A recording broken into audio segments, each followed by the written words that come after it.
The items I'm going to talk about here were essential to the economy of ancient Egypt and are extremely common on excavation sites until around 600 or 700 BC.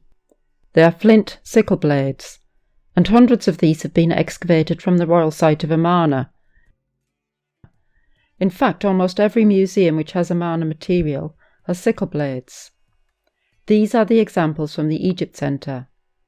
They are around 10 centimetres in length, and these particular ones were excavated by the Egypt Exploration Society. So how do we know they are sickle blades? Well, we can be pretty certain because they are shown in art, such as this scene from the tomb of Sennacherib, a little bit later than the Amarna examples, but not by much.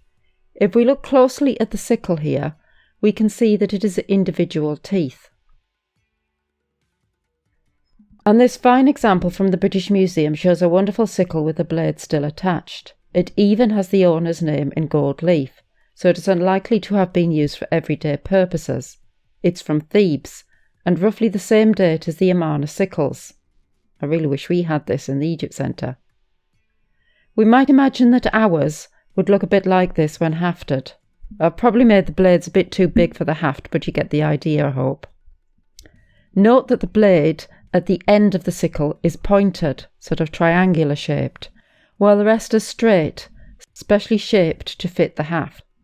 You will see that as well as the flint itself, there is some grey cement, which was used to hold the flint in its haft. One of the intriguing things about the Amarna sickle blades is that they were found on the west bank, while the fertile land is on the east. I can think of 3 possible reasons why that might have been the case. Firstly, perhaps the sickles were gathered up once they had lost a tooth and brought back to Amarna on the west bank to be fixed. Secondly, maybe these sickles weren't used in harvesting of wheat, but rather some other plant material on the west bank. Maybe rushes which were used for houses, for example. Thirdly, maybe these loose teeth were gathered up to be recycled on the west bank for some other function, the processing of flax, maybe. Now, although these are commonly called sickle blades, they might not have been made on a long, thin piece of flint, which archaeologists call blades, but rather might have been cut down from a broader, flatter piece, which archaeologists call flakes. Sometimes you can tell from looking closely at the ripples and other features formed by the manufacturing process as to whether examples were produced on flakes rather than blades. And it certainly appears from looking closely at these that several of the Amarna period blades were actually made on flakes. A quite remarkable man associated with Amarna, and someone whom the Egyptologist Flinders Petrie called his best friend, studied the flint from Amarna. I say remarkable because his methods were only commonly used in later times. This man, Flaxman Spurrell, was studying ancient Egyptian flints during the 1890s.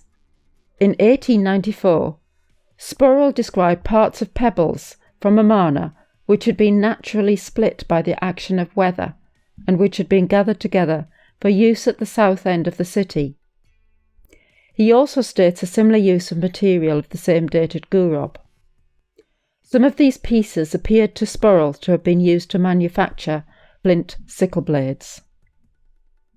But why did the Egyptians make sickles from flints? They did have the use of copper alloys by this date, though iron was very much an elite-only material. Experiments have shown that flint sickles are better than copper and just as good as bronze. And flint would have been much easier to obtain in Egypt than copper. It was only when iron was in common use, so from around 700 BC, that flint had a functional competitor. Interestingly, iron seems to have been commonly used in Egypt from around the same time as it was commonly used in Wales. Flint also had for the Egyptians the added value of religious significance, being associated with fire, snakes and Ra, and a perfect material with which to defeat enemies. One might wonder, in fact, why metals were ever used. But that is a tale for another day.